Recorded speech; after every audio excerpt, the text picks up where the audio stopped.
सभी लोग मेरे साथ, मेरी आवाज आ रही है सर साहब? बिल्कुल आ रही है जी। Very good. मेरे साथ आप सभी लोग एक बार पवित्र गायत्री मंत्र बोलेंगे। ओम भूर्भुवः स्वाहा तत्सवितुर्वरेण्यं भर्गो देवस्य धीमहि धियो यो नः प्रचोदयात्। ओम शन्नो मित्रः शं वरुणः शन्नो भवत्वर्यमा शन्न इन्द्रो बृहस्पतिः शन्नो विष्णुरुक्रमः। नमो ब्रह्मणे नमस्ते वायो त्वमेव प्रत्यक्षं ब्रह्मासि त्वमेव प्रत्यक्षं ब्रह्म वदिष्यामि ऋतं वदिष्यामि सत्यं वदिष्यामि तन्मामवतु तद्वक्तारमवतु अवतु मामवतु वक्तारम्। यं ब्रह्मा वरुणेन्द्ररुद्रमरुतः स्तुन्वन्ति देव्यैस्तवैर्वेदैः साङ्गपदक्रमोपनिषदैः गायन्ति यं सामगाः। ध्यानावस्थित तद्गतेन मनसा पश्यन्ति यं योगिनो यस्यान्तं न विदुः सुरासुरगणा देवाय तस्मै नमः।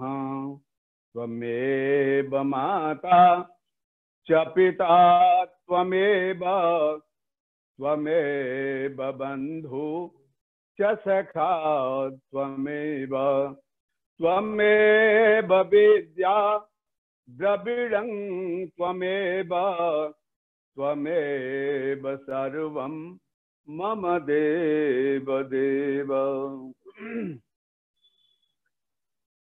आदरणीय चौहान साहब, सम्माननीय श्री सहगल साहब, उपस्थित विद्वान मंडल, मातृशक्ति आर्य बंधु, जो हमारा ये विषय वैदिक देवताओं के स्वरूप का पार्ट 2 है, इसके पहले भाग में जो चर्चा मैंने प्रस्तुत की, थोड़ी सी भूमिका और सार उसका मैं आपके सामने रख दूं। वेद में देवता का स्थान जाने बिना वेद के मंत्र का अर्थ असंभव है, ऐसा मेरा चिंतन नहीं है। स्वयं ऋषि दयानंद ने, स्वयं आचार्य शौनक ने, स्वयं आचार्य यास्क ने कहा है। क्योंकि देवता मंत्र का विषय होता है, इसलिए जब हमको यही नहीं पता इसका देवता कौन है, तो हम उस विषय पर क्या चर्चा करें। उस मंत्र की चर्चा का मतलब है हम विषय से इधर उधर बोल रहे हैं। एक छोटा उदाहरण मैं आपको देता हूं। आजकल सारे देश में 2-3 मंत्रों की बड़ी गूंज है। एक गायत्री मंत्र है, एक त्र्यंबकम यजामहे महामृत्युंजय मंत्र है, और एक विश्वानदेव। इन मंत्रों की चर्चा आमतौर पर ये लोगों के हृदय में बैठ गए हैं और लोग इनका जाप भी करते हैं, इनका प्रचार प्रसार भी करते हैं। पर मैं कदाचित अगर ये बात पूछूं कि इस मंत्र का देवता कौन है, त्र्यंबकम यजामहे। तो आप लोगों को कभी उसकी चर्चा सुनने को नहीं मिलेगी। जब हमको देवता ही नहीं मालूम तो चर्चा क्या कर रहे हैं फिर वेद मंत्र की। इसी तरह से गायत्री मंत्र में जो सविता देवता है उसकी चर्चा बहुधा नहीं होती, पूरे मंत्र की चर्चा हो जाती है। इसलिए मेरे मन में एक विचार आया था कि वेद के मंत्र के ऊपर ऋषि ने 3 चीजें लिखी देखी। एक वेद का ऋषि, एक वेद का देवता और एक वेद का छंद।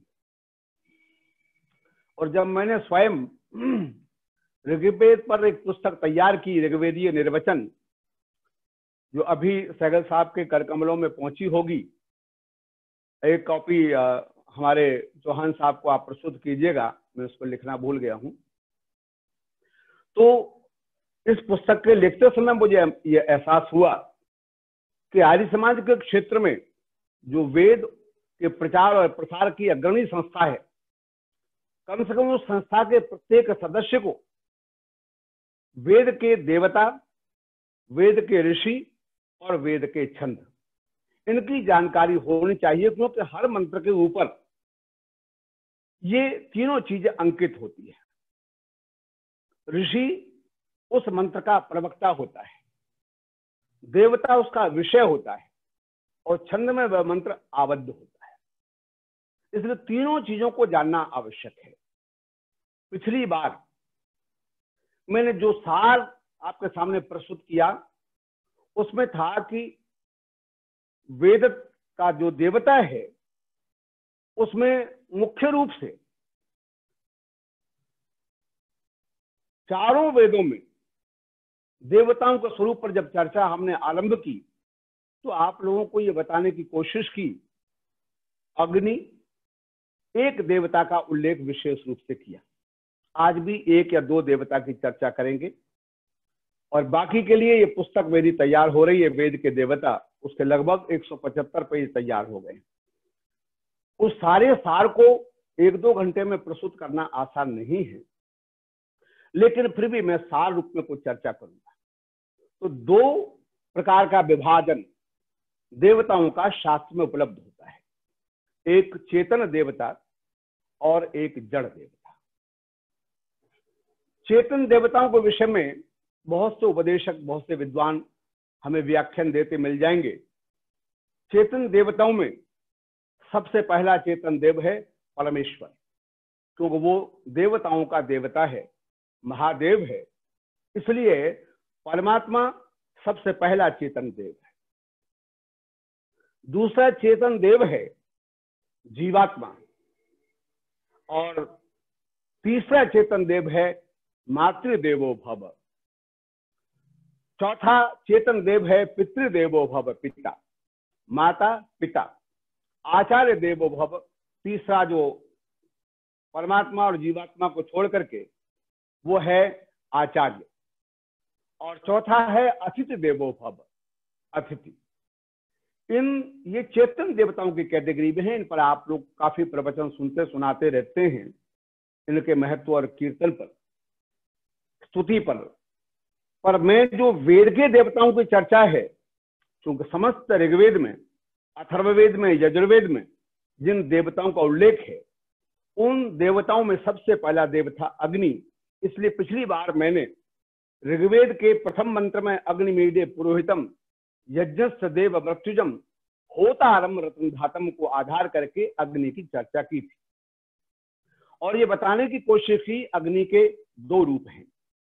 एक चेतन रूप है जिसको हम परमात्मा कहते हैं। इसलिए स्वामी दयानंद ने जब कलम उठाई वेद पर तो सबसे पहले उन्होंने कहा ज्ञान स्वरूपो आध्यात्मिको अग्नि ही परमेश्वर होगा। एक तो परमेश्वर वो स्वयं अग्नि स्वरूप है, एनर्जी स्वरूप है, शक्ति स्वरूप है, प्रकाश स्वरूप है, ज्ञान स्वरूप है। और दूसरा अग्नि का अर्थ है भौतिक अग्नि, वो भी उन्होंने स्पष्ट लिखा। इससे पहले तक लोगों ने आध्यात्मिक अग्नि को और चिंतन नहीं किया था। फिर उसका और सारा विस्तार मैंने आपके सामने रखा कि अग्नि द्यु स्थानीय है, ये अग्नि अंतरिक्ष स्थानीय है और ये पृथ्वी स्थानीय है।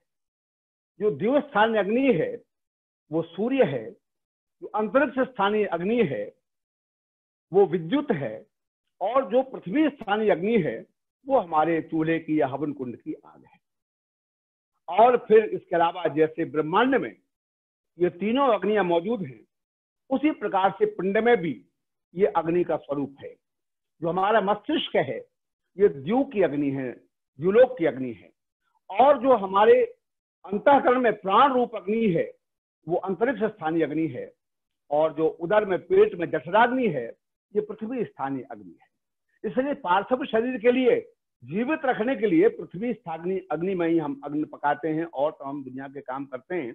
ये पिछले व्याख्यान में काफी विस्तार में हमने चर्चा कर दी थी और अग्नि देवता का परिचय आपको दिया था। आज आगे की चर्चा आरंभ करते हैं। दूसरा जो सबसे महत्वपूर्ण देव है ऋग्वेद का, उसका नाम है इंद्र। क्योंकि लगभग ऋग्वेद में 200 सूक्त, मंत्र नहीं सूक्त, अग्नि के हैं और 250 सूक्त, 250 सूक्त इंद्र के हैं।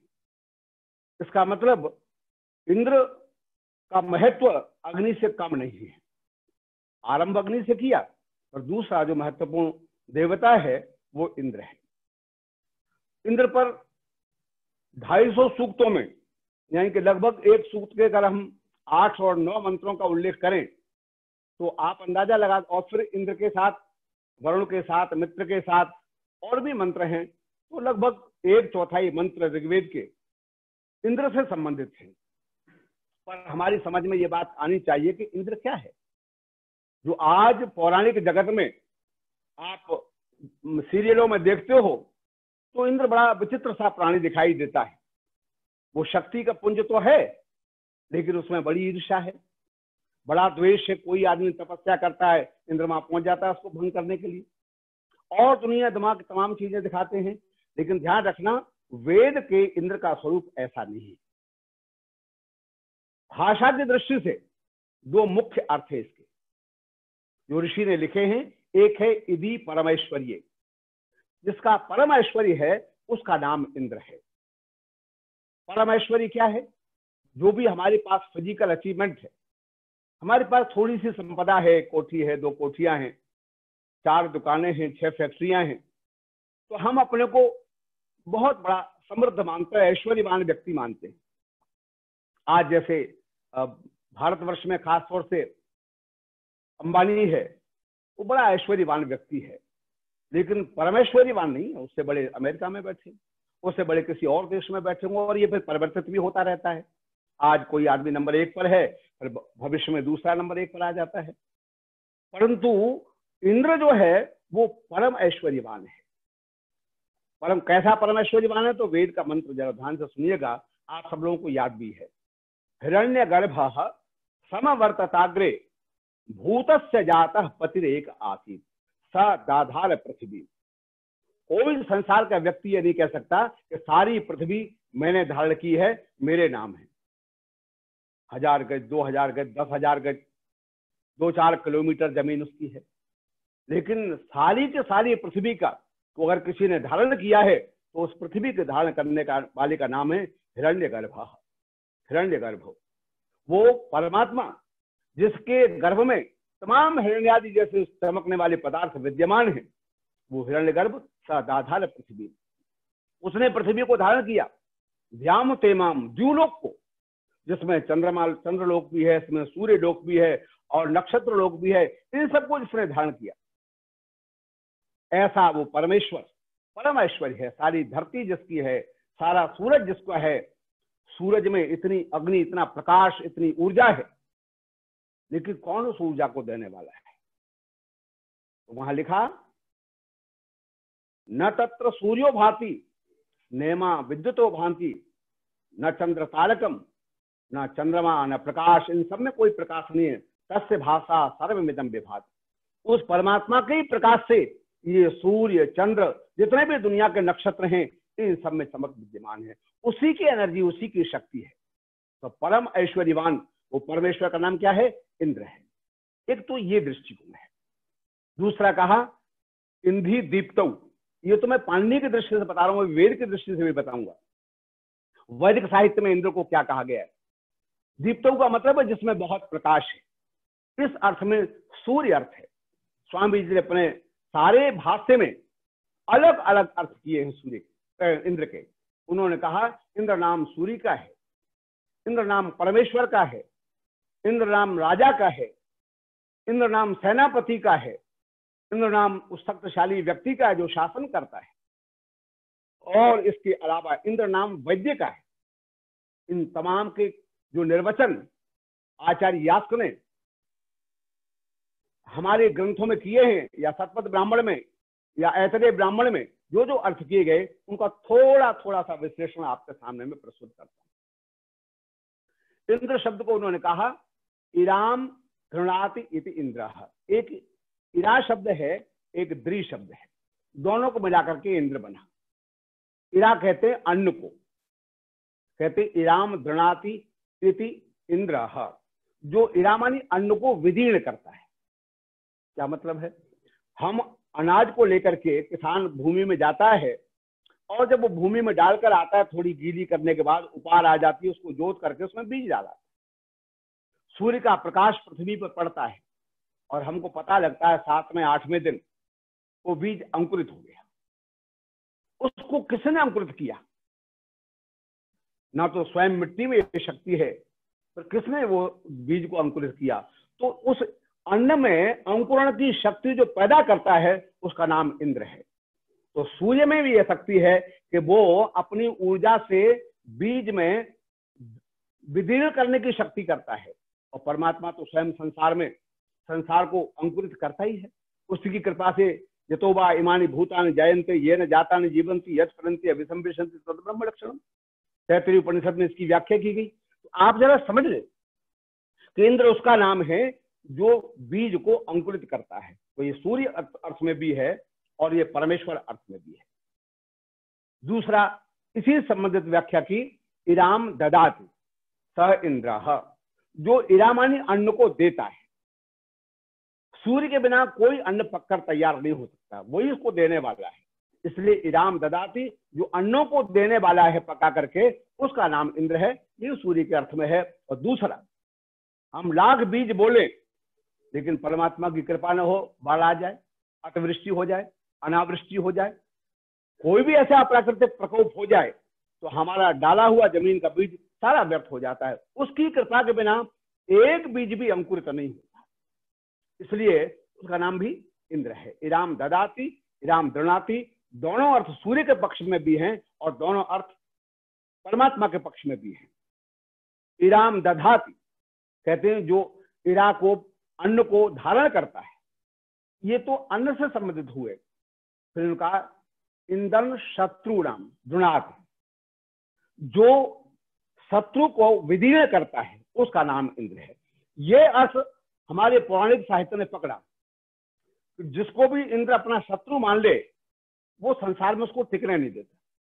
ये पुराण साहित्य में ये अर्थ निकलता चला गया और हमने सोचा इंद्र वो है जो जिसको शत्रु मान ले उसको टिकने न दे। पर उनका इंद्रन शत्रुणाम दृणाति धारयति विदारयति स इंद्र। ये अर्थ है सेनापति के अर्थ में, ये अर्थ है राजा के अर्थ में। और एक बात और, परमात्मा के अर्थ में तो सारे अर्थ जाएंगे। इसलिए इंद्र नाम परमात्मा, इंद्र नाम राजा, इंद्र नाम सूर्य। आप जरा वैद्य के अर्थ में देखिएगा। उन्होंने कहा इंद्र शब्द के लिए इंदन, इरा और भी इसके पर्यायवाची शब्द दिए। उन तमाम अर्थों में जब हमने समझ लिया कि इंद्र का यह अर्थ है, तब हमारी समझ में वेद मंत्र आता है। इंद्र सिनु वीर्याणि प्रवोच प्रवोचम यानी चकार प्रथमान विज्री। इंद्र सूत का यह मंत्र है कि जब उस वज्र के धारण करने वाले इंद्र ने संसार में अहि को समाप्त किया, अहि में उसका शत्रु, तो सारी दुनिया प्रसन्न हो गई। मैं दिल्ली विश्वविद्यालय में पढ़ता था, तो एक प्रोफेसर थे, मैं नाम नहीं बताऊं, उन्होंने इसकी व्याख्या शुरू की। तो साहब इंद्र ने अपने शत्रु अहि को जब मार दिया तो उसका ब्लड जो है वो सारे पृथ्वी पर फैल गया और सारे लोग पृथ्वी पर बड़े प्रसन्न। तो मेरे आर्य समाजी बुद्धि से एक बात आई, मैंने कहा साहब अगर ये ऐसे ही मरने मारने की कहानी वेद में है तो इसमें और दूसरे दुनिया के साहित्य में क्या फर्क है? तो उन्होंने कहा तुम क्या समझते हो? मैं कहा मुझे ऐसा लगता है यहाँ इंद्र नाम सूर्य का है और अहि नाम बादल का है। बाद में तो मैंने पढ़ा कि निरुक्तकार ने स्वयं ये बात लिखी, अहि मेघ नाम सुपठितम, अहि मेघ को कहा गया, बादल को कहा गया है। सूर्य ने बादल को पर्जन्य के रूप में तैयार करने के बाद उसको विदीर्ण किया और वह बादल बरस गया। आप कहानी का पढ़ते हैं समाचार, बादल फट गया, बहुत सा पानी वहां बरस गया। तो इंद्र में यह शक्ति है, वो बादल को विदीर्ण करके वर्षा करता है। और जब वर्षा होती है तो सारे संसार का जो किसान है, सारे संसार का जो अन्न की प्रतीक्षा करने वाला प्राणी है, वो सब का सब प्रसन्न हो जाता है। क्या जीव, क्या जंतु, क्या पक्षी, क्या सरीसृप और तमाम दुनिया के देव, पशु पक्षी, तो सारे द्विपद और चतुष्पद, चौपाई और दुपाई, सारे के सारे इस इंद्र की वर्षा से प्रसन्न हो जाते हैं। इसलिए इंद्र को वर्षा का देवता माना जाता है। यानी कि जो सूर्य अर्थ है वो भी इसमें है, और सूर्य में भी यह शक्ति पर्जन्य बनाने की किसने पैदा की? उस शक्ति को पैदा करने वाला वो परमेश्वर है। तो परमेश्वर इसका अर्थ है। जब तक हम इंद्र को समझेंगे नहीं, तब तक वेद मंत्र में जो कहानी की गई, इंद्र सनु वीर्यानि प्रबोध यानि चकार प्रथमानि वज्री, मैं इंद्र के उस पराक्रम को कहता हूं जो उसने दिखाए थे कि अहि को उसने मार दिया और पृथ्वी पर जो है उसका जल बिखर गया और सारा किसान प्रसन्न हो गया। ये अर्थ तब समझ में आता है जब मुझे समझ में आए कि इंद्री दीप्तौ से इंद्र शब्द बना है और ये इस सारे संसार को बढ़ाने वाला है।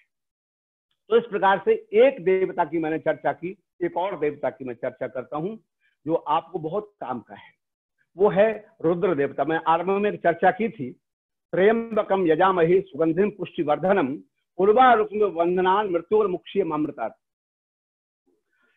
कि ये जो इन रुद्र है, इस मंत्र में कहते हैं महामृत्युंजय मंत्र से हम प्रार्थना करते हैं त्र्यंबकम यजामहे, मैं त्र्यंबक का यजन करता हूं, त्र्यंबक का यजन करता हूं, त्र्यंबक की पूजा करता हूं, जो सुगंधि को और पुष्टि को बढ़ाने वाला है।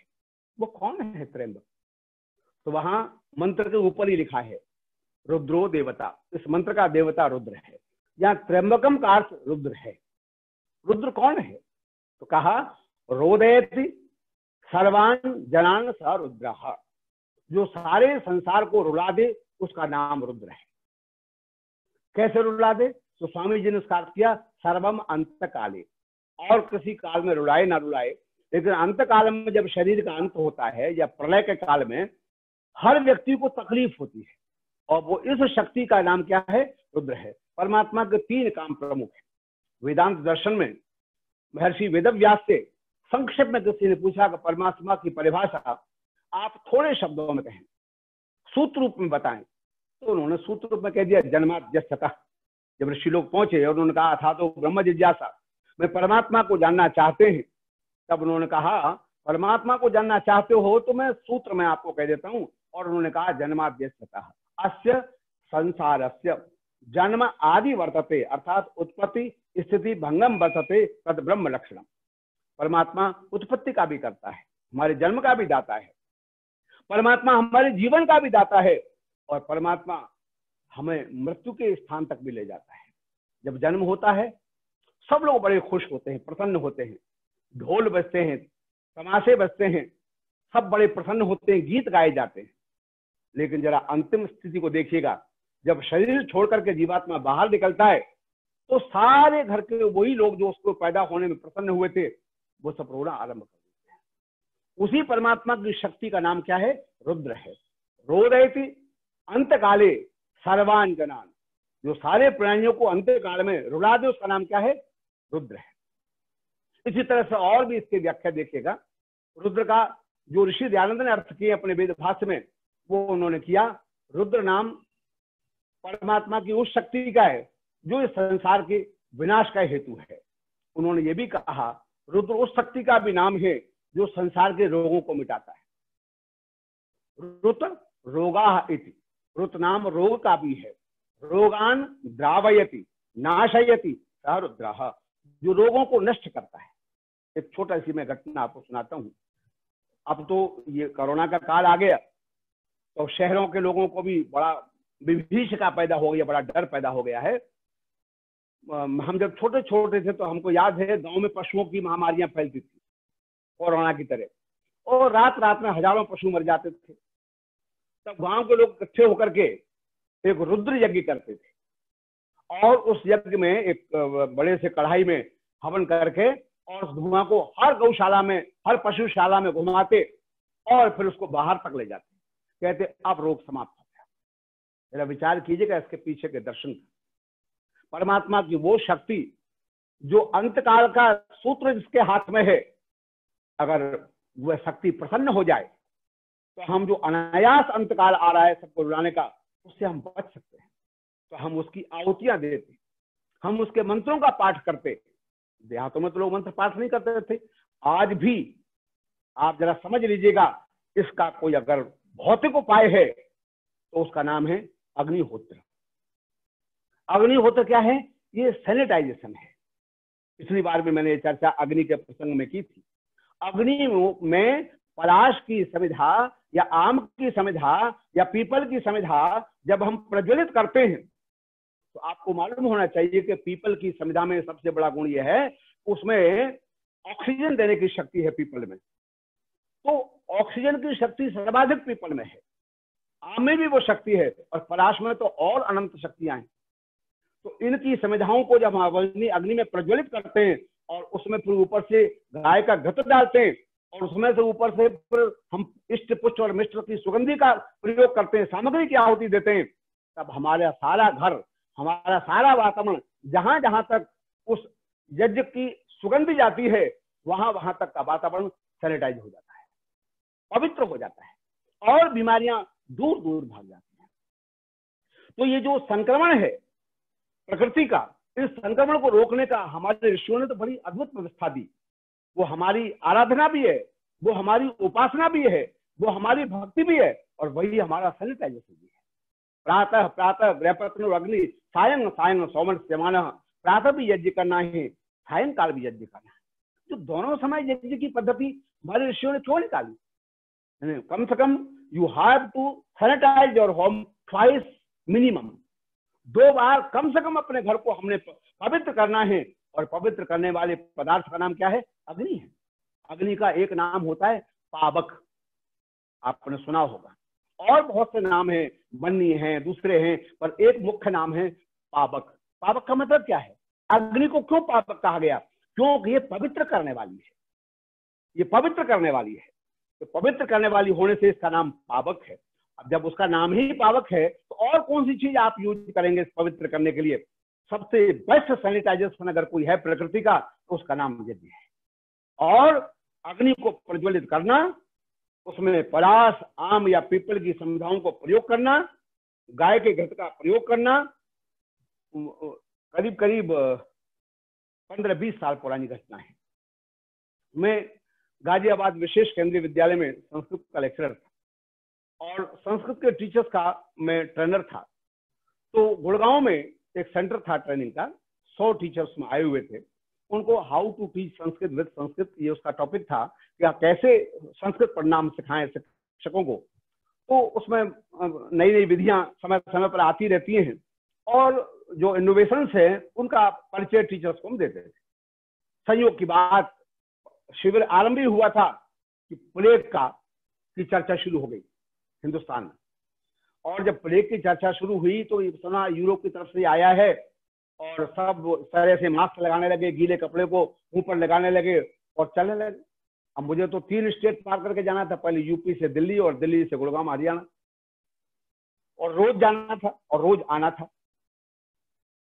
रूमाल तो मैंने भी बांधा क्योंकि सरकार का नियम हो गया, लेकिन मेरे अध्यापक सब डरने लगे और कहने लगे, प्रभु जी इस शिविर को आप कोशिश करके बंद करवाओ। मैं क्यों? बोले हम जिंदा अपने घर पहुंच जाएं किसी तरह, गुरुजी बंद करवा दो। मतलब मेरे हाथ में नहीं है, ये तो हमारे संगठन के बड़े अधिकारियों के हाथ में, लेकिन एक मेरी चीज हाथ में जरूर है, आपको प्लेग का असर नहीं हो। बोले वो कैसे गुरुजी? हमने कहा मैं घर से यज्ञ करके चलता हूँ, और एक यज्ञ हम डेली यहाँ करेंगे। और ईश्वर की कृपा से 4 या 5 दिन हुए थे, अखबार में एक न्यूज आई, और वो यूरोप के लोगों के वैज्ञानिकों की आई, डॉक्टरों की। उन्होंने कहा अगर गाय के घी को अग्नि में जलाया जाए तो सारे संसार से मिट सकता है। उस वक्त आर्य समाज ने जो उद्घोष किया, तब लाला रामगोपाल साल वाले सभा के प्रधान हुआ करते थे, उन्होंने पार्कों में आर्य समाज ने यज्ञ किए, और उस यज्ञ में क्या हिंदू क्या मुसलमान क्या सब सम्मिलित हुए। तो कलयुग से तो सबको डर लग रहा था। आज मैं आपको कहना चाहता हूँ ये सबसे उत्तम समय है कि हम कम से कम यज्ञ के थ्रू सारे संसार के इस संक्रमण को, इस महाव्याधि को, इस महान प्रभावकारी बीमारी को दूर करने का प्रयत्न कर सकते हैं। और साथ में परमात्मा के रुद्र नाम का स्मरण करें। त्र्यंबकम यजामहे सुगंधिम पुष्टिवर्धनम उर्वारुकमेव बन्धनान् मृत्योर्मुक्षीयमामृतम्। तो ये त्र्यंबक इंद्र का नाम है। क्यों इंद्र का नाम है, जरा चिंतन कीजिएगा।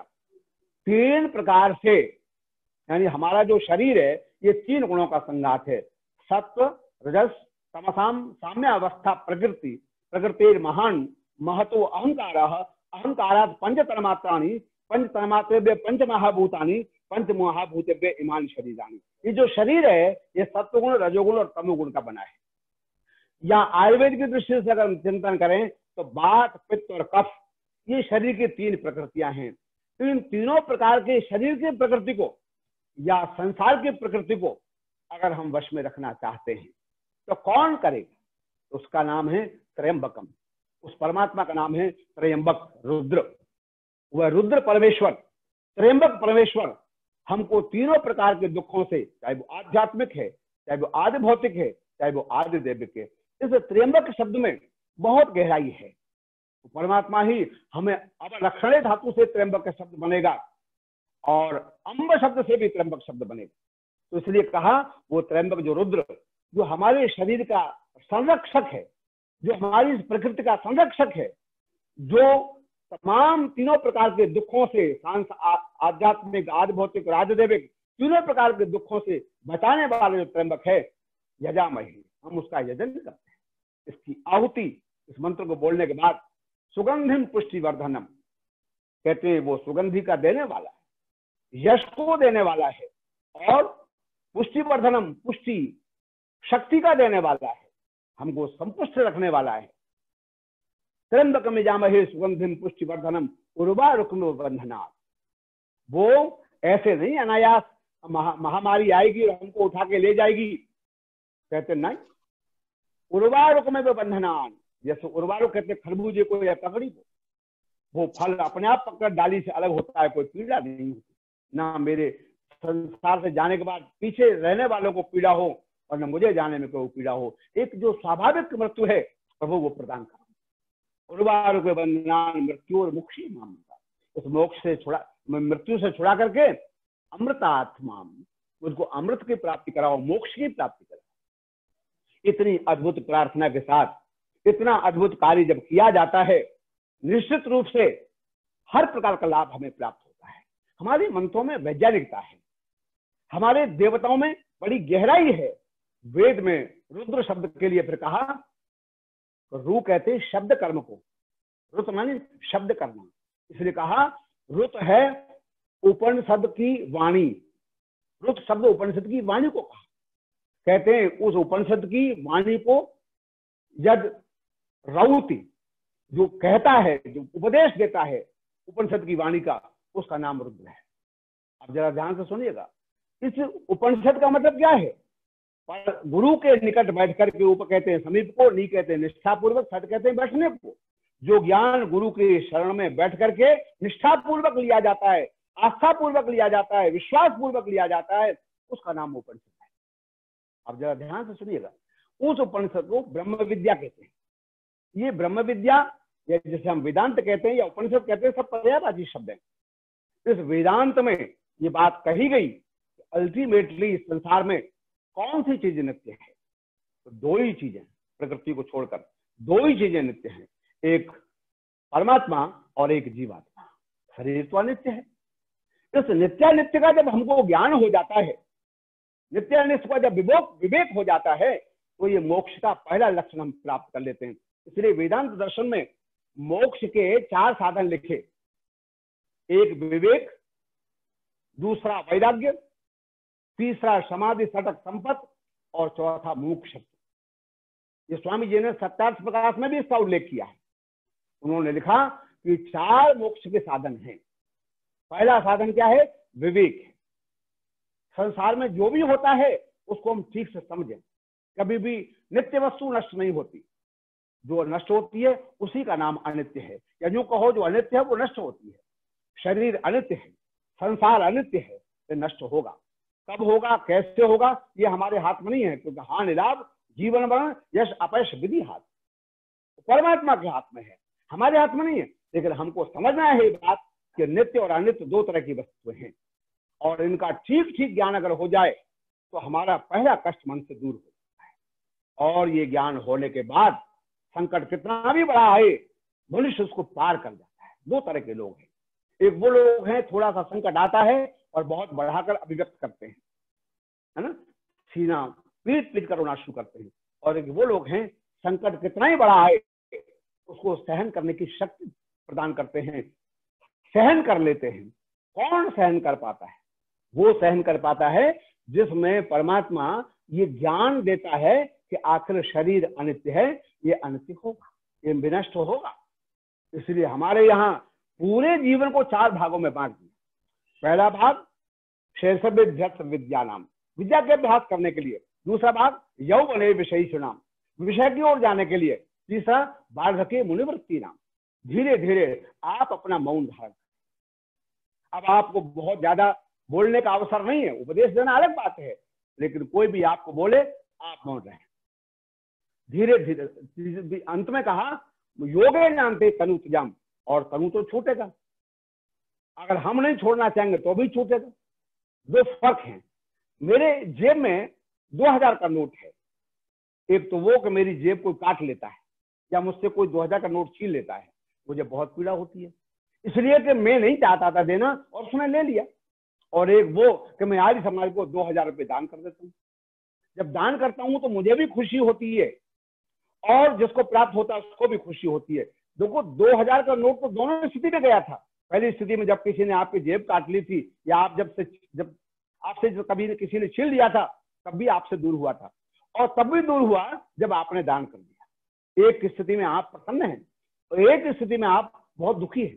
जरा सोचिएगा, हम स्वयं योगे नान्ते तनु तुजाम, जब योग से तनु का त्याग करते हैं तब हमको बहुत प्रसन्नता होती है कि हमने परमात्मा के दिए इस शरीर को, परमात्मा के दी हुई इस धरोहर को हमने कितनी खुशी से लौटाया। और एक वो कि हम निकलना नहीं चाहते थे, छोड़ना नहीं चाहते, और परमात्मा का आदेश आता है, यमाचार्य आते कहते चल भैया, महामारी आती है हमको लेकर उठा के चल देती है, हमको भी पीड़ा होती है, हमारे पीछे वालों को भी पीड़ा होती है। तो ध्यान रखना, रुद्र उस परमात्मा की शक्ति का नाम है जो रुलाता तो है ही है, लेकिन वही ज्ञान भी देता है, और ये ज्ञान ही हमारे रुलाने को कम करता है। इसलिए एक है रुत मानी रोग, रुत मानी शब्द का करना, उपनिषद की वाणी, और रुत नाम है रुद्र का, कहते हैं रोने का। तो रोग जब होता है तब हमको रोना आता है, तब हमको तकलीफ आती है, और उस रोने को द्रवीभूत करता है, कमजोर करता है, दूर करता है, उसी का नाम रुद्र है। जीवन में हमारे कभी रोने की घटना ना आए, हमें रोना ना पड़े, खुशी खुशी सारा जीवन व्यतीत करके और मौत को भी खुशी धारण कर लें, इसी की प्रार्थना है। त्र्यंबकम यजामहे सुगंधिम पुष्टिवर्धनम उर्वारुक्म बंधनान मृत्यु मुक्षी। उस रुद्र से प्रार्थना। तो वेद के मंत्र की गहराई तक हम तब पहुंच सकते हैं जब हमको ये पता हो इस मंत्र का देवता क्या है। तो जैसे इस मंत्र का देवता रुद्र था, उसी प्रकार से वेदों में रुद्र सूक्त 4 सूक्त तो ऋग्वेद में है और 8 अध्याय यजुर्वेद में। अब जरा ध्यान से दूसरी बात सुनिएगा। मैंने पौराणिक बंधुओं से पूछा कि वहां जो 8 अध्याय यजुर्वेद के हैं, उस 8 अध्यायों में तो कुछ अध्याय ऐसे हैं जिसमें रुद्र का नाम ही नहीं है। फॉर एग्जाम्पल पुरुष सूक्त, पुरुष सूक्त भी उस रुद्र के 8 अध्यायों में यजुर्वेद का आता है। अब जरा कमाल की जगह पुरुष सूक्त में एक शब्द भी, मंत्र भी ऐसा नहीं है इसमें रुद्र का शब्द का प्रयोग आया हो। सहस्र शीर्षा पुरुषा सहस्राक्ष सहस्रपाद, ये तमाम मंत्रों में और बातें पर रुद्र की चर्चा नहीं, फिर भी वो रुद्र है। क्यों कहते हैं? रुद्र नाम उस पुरुष का है उस परमेश्वर का है, परम पुरुष का है, जो सहस्र शीर्षा है, जो सहस्राक्ष है, जो सहस्रपात है, जिसके हजारों आंखों की शक्ति है, जिसके हजारों हाथों का बल है, जिसमें हजार पैरों से चलने की शक्ति है, ऐसी अनंत शक्ति या सर्वशक्तिमान उस परमात्मा का नाम ही पुरुष अथवा रुद्र है। तो परमात्मा की जो शक्ति है इस संसार को रुलाने की, कहते हैं उस शक्ति को अगर आप प्रसन्न रखते हैं तो बड़ी प्रसन्नता पूर्वक भी वो समय भी निकल जाता है जिसमें हमको रोना पड़ता है। अभी समय है? हाँ जी मिनट रह गया आचार्य जी। सहगल साहब समय 5 मिनट अभी है जी। तो मैं तीसरे देवता को थोड़ा सा छू लेता हूं। मैंने रुद्र की और इंद्र की थोड़ी सी चर्चा की है और विशेष जानकारी के लिए मैं आज वो ग्रंथ लेके आया था ताकि सहगल साहब के सामने प्रस्तुत कर सकूं। अभी उसका अंतिम भाग लिखने को बाकी है और एक पुस्तक मैंने दी है, उसमें भी थोड़ा थोड़ा मैंने चर्चा की है, पर वो शब्द की दृष्टि से है और ये देवता की दृष्टि से है। दोनों ग्रंथों में थोड़ा फर्क है। तो अभी वो तैयार मैं कर रहा हूं, फिर आपको मिलेगा। उसके बाद वेद के ऋषि पर मैं पुस्तक लिखने का मन बना रहा हूं। उसके बाद एक पुस्तक में संस्कृत में लिखूंगा, उसका नाम है वेद के छंद। परमात्मा शक्ति दे और आपका सहयोग मिले तो मैं कम से कम इतना काम तो जरूर करना चाहता हूँ। ऋषि ने जो हमको संकल्प दिया था, वेद टू द वेदात, वेद सब विद्या का पुस्तक है, वेद का पढ़ना पढ़ाना, सुनना सुनाना सब आर्यों का परम धर्म है। तो कैसे पढ़ेंगे पढ़ाएंगे, कैसे सुन के समझेंगे समझाएंगे, इसका एक आरंभ का द्वार मैं जरूर खोलना चाहता हूँ और उसकी एक चर्चा मैंने की। अब एक और वैसे तो आप लोग को चाहे किसी देवता पर चर्चा सुनना तो वेद के देवता की चर्चा कर सकते हैं। जैसे फॉर एग्जाम्पल आप विश्वान देव सवितर दुर्तानि पराशुभ यतभद्रम तन्नाशुभ अथवा तत्सवितुर्वरेण्यम भर्गो देवस्य धीमहि धियो यो न प्रचोदयात्, इन दोनों मंत्रों का देवता सविता है। तो मैं सोचता हूँ इसी की चर्चा कर लेते हैं। ये सविता देवता क्या है? तो स्वामी जी ने तो बड़ा स्पष्ट लिख दिया।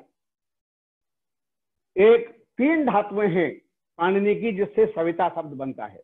एक सूय अभिसवे, एक सू ऐश्वर्य, एक सू प्रसवे। तो 3 अर्थ हो गए इसके।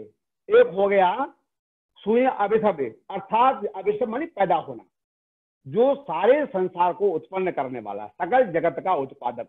तो ऋषि ने जब सविता का अर्थ लिखा तब उन्होंने लिखा सकल जगत का उत्पादक, अर्थात परमात्मा सकल जगत का उत्पादक है, वो सविता है। आगे सुनना ध्यान से।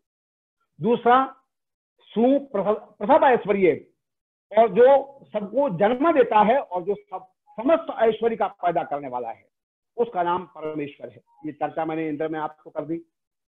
अगली बात ध्यान से सुनिएगा। सुबति प्रेरयति इत सविता, स्वामी जी के शब्द है, अर्थात जो हमको प्रेरित करता है वो सविता है।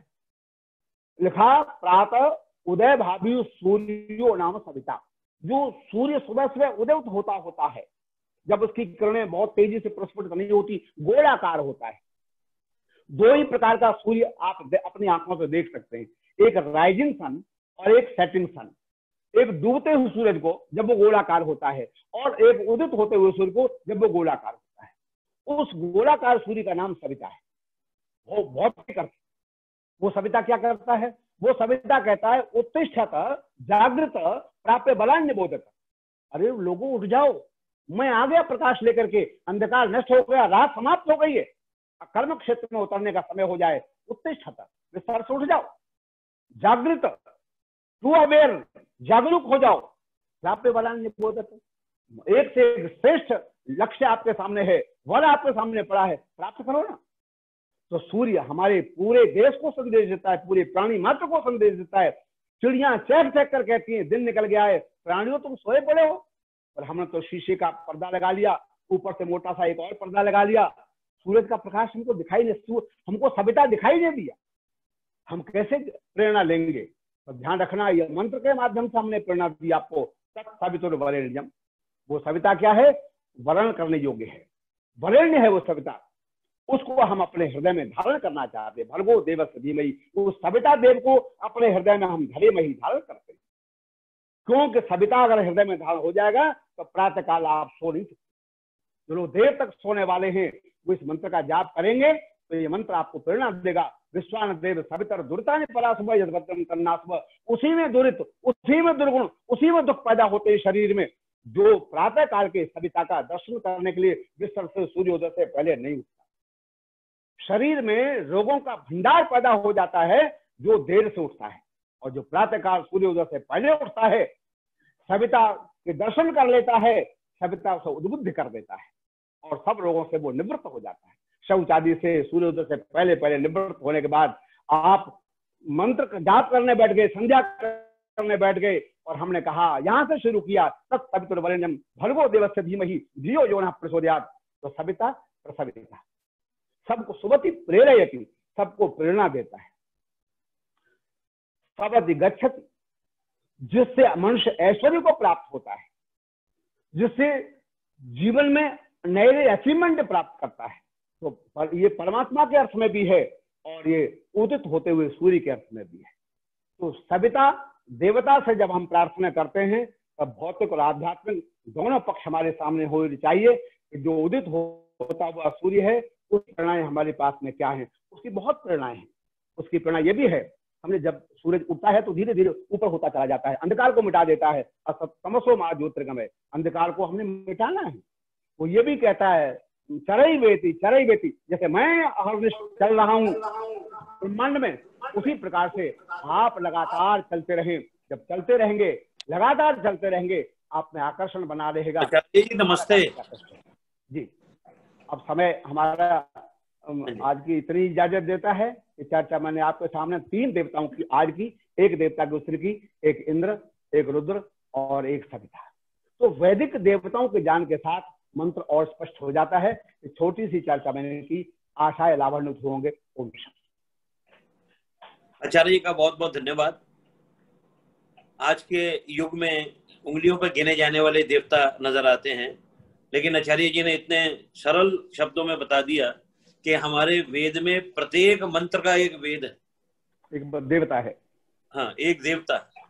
तो हमारे पास देवताओं की कमी नहीं, इतने भंडार भरे हुए हैं जी। बहुत मुश्किल टॉपिक है इसको समझना।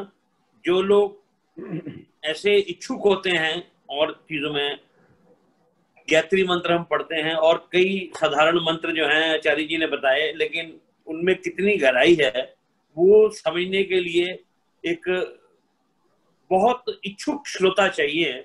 और मुझे इस बात की प्रसन्नता है कि आज हमारे बीच आगे से भी अधिक श्रोता हैं, कनाडा से भी लोग जुड़े, हमारे आनंद चौहान जी, मृदुला चौहान जी, इंदु चौहान जी, राकेश चौहान जी, गरिमा चौहान जी, आज पलक चौहान जी भी आई हैं, उनका बहुत बहुत स्वागत है।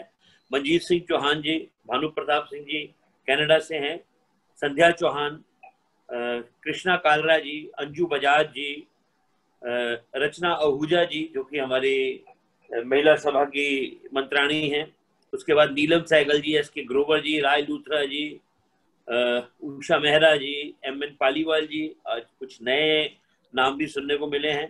तो आप सभी का बहुत बहुत स्वागत है। अगले सप्ताह ये गरिमा जी जो है वो यूएसए में है इस वक्त, यूएसए से जुड़ी है। वो मधु चौहान, भानु चौहान जी की बेटी है।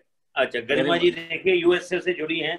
आचार्य जी आप तो इंटरनेशनल प्रवक्ता हो गए इस हिसाब से। Credit goes to you and Chauhan साहब आल्सो। जी, आपका बहुत धन्यवाद।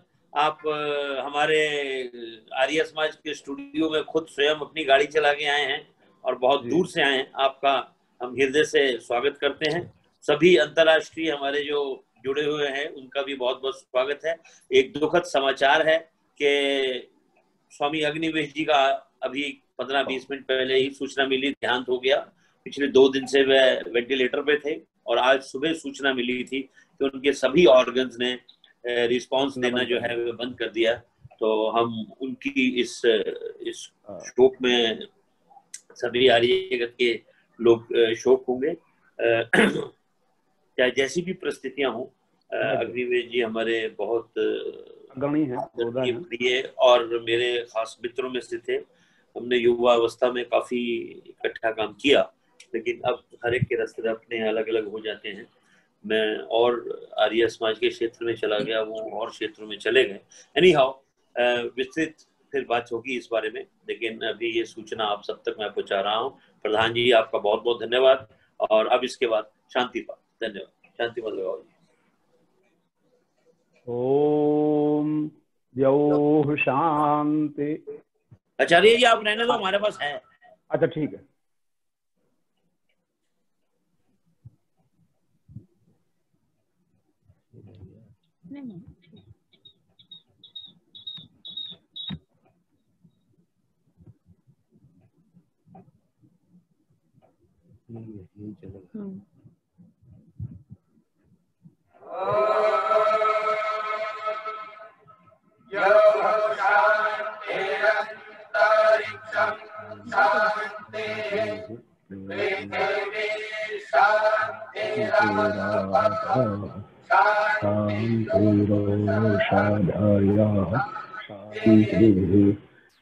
वनस्पतयः शान्तिर्विश्वे देवाः शान्तिर्ब्रह्म शान्तिः सर्वं शान्तिः शान्तिः।